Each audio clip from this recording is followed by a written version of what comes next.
પ્રકરણ 12 ઉદાહરણ 7 એમાં આપણને એક અર્ધગોલક પર શંકુ આવેલો હોય એવું રમકડું બનાવવાની વાત કરી છે. અર્ધગોલક ને બંધ બેસતો શંકુ છે.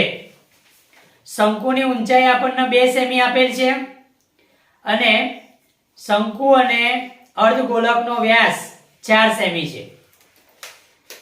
તો આ રમકડાનું ઘનફળ શોધવું છે.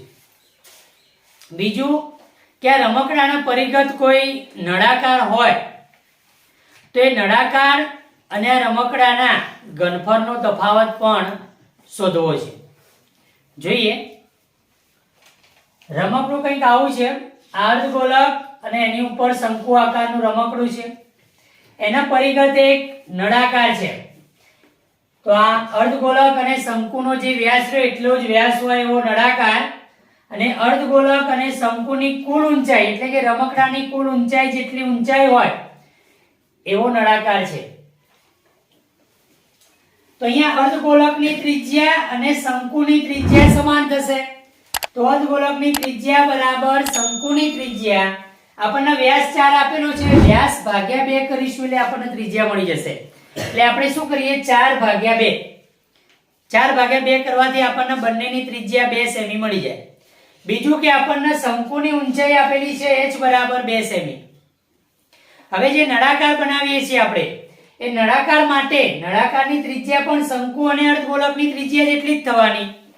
તો એ નળાકારની ત્રિજ્યા r બરાબર પણ 2 સેમી હશે. નળાકારની જે ઊંચાઈ છે એ આપણને આ બંનેની ઊંચાઈના સરવાળા જેટલી મળશે. તો શંકુની ઊંચાઈ 2 સેમી છે અને આ અર્ધગોલકની ત્રિજ્યા પણ 2 સેમી છે. એટલે નળાકારની ઊંચાઈ આપણને રમકડાની કુલ ઊંચાઈ એટલે 2 + 2 એટલે કે 4 સેમી મળશે. અહીંયા આપણે શંકુની ઊંચાઈના સ્મોલ h લીધેલ છે. તો આપણે નળાકારની ઊંચાઈ કેપિટલ H લઈશું. બંને સમાન નથી એટલે બંનેને એક જેવા સાઇનથી દર્શાવી શકાય નહીં. તો અલગ અલગ h વાપરે આપણે, એક સ્મોલ h અને એક કેપિટલ H. હવે રમકડાનું ઘનફળ શોધવું છે આપણે. રમકડાનું ઘનફળ એટલે કે શંકુ અને અર્ધગોલક બંનેના ઘનફળનો સરવાળો થશે. તો રમકડાનું ઘનફળ બરાબર શંકુનું ઘનફળ પ્લસ અર્ધગોલકનું ઘનફળ. શંકુનું ઘનફળ જે રહ્યું એ 1/3 પાઈ r સ્ક્વેર h થી મળશે પ્લસ અર્ધગોલકનું ઘનફળ. અર્ધગોલકનું ઘનફળ શોધવાનું સૂત્ર છે 2/3 પાઈ r ઘન. તો આમાં આપણે બંનેમાં જે કોમન હોય એ કોમન કાઢી લઈએ. તો 1/3 અહીંયા પણ છે, ભાગાકારમાં 3 2/3 છે એટલે તો 1/3 અને પાઈ r સ્ક્વેર બંનેમાંથી કોમન નીકળી જશે એટલે કે પાઈ r સ્ક્વેર ભાગ્યા 3. પાઈ r સ્ક્વેર અને ભાગાકારમાંથી 3 કોમન કાઢીએ એટલે પાઈ r સ્ક્વેર ભાગ્યા 3 કોમન કાઢ્યા.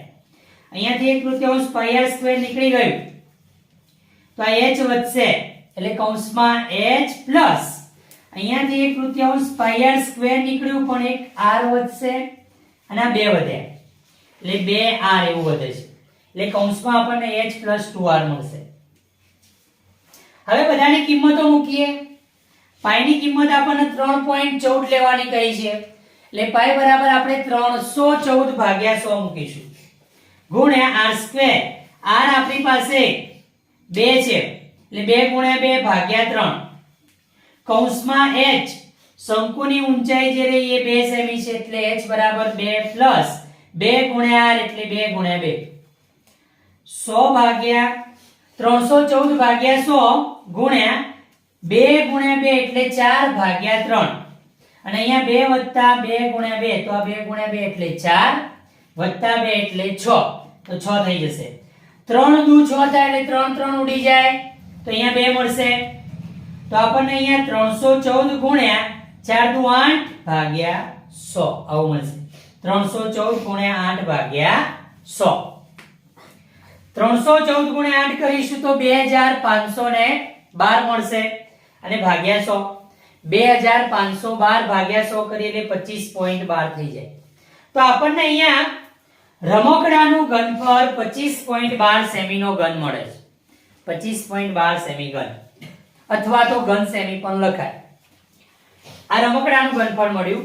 હવે આપણને એમ કહ્યું છે કે આ નળાકારનું ઘનફળ અને રમકડાનું ઘનફળ જે હોય એનો તફાવત પણ શોધવાનો છે. તો નળાકાર અને રમકડાના ઘનફળનો તફાવત બરાબર નળાકારનું ઘનફળ માઈનસ રમકડાનું ઘનફળ એવું કરીશું એટલે તફાવત મળી જશે. નળાકારનું ઘનફળ થશે πr²h. અહીંયા h કેપિટલ લીધેલ છે આપણે, નળાકારની ઊંચાઈ h ને આપણે કેપિટલ h લીધેલ છે એટલે πr²h માઈનસ રમકડાનું ઘનફળ આપણી પાસે છે 25.12 તો માઈનસ 25.12. પાઈ ની કિંમત 3.14 એટલે 314 ભાગ્યા 100. r² તો r 2 છે એટલે 2 ગુણ્યા 2 ગુણ્યા h એટલે 4 સેમી. નળાકારની ઊંચાઈ h બરાબર 4 સેમી છે તો 4 માઈનસ 25.12. અહીંયા 314 ગુણ્યા 2 દુ 4 ને 4 ગુણ્યા 4 એટલે 16. 314 ગુણ્યા 16 ભાગ્યા 100 માઈનસ 25.12 આવું થશે. 314 ગુણ્યા 100 કરીશું એટલે 5024 આવશે અને 5024 ને 100 વડે ભાગીએ એટલે 50.24 મળશે માઈનસ 25.12.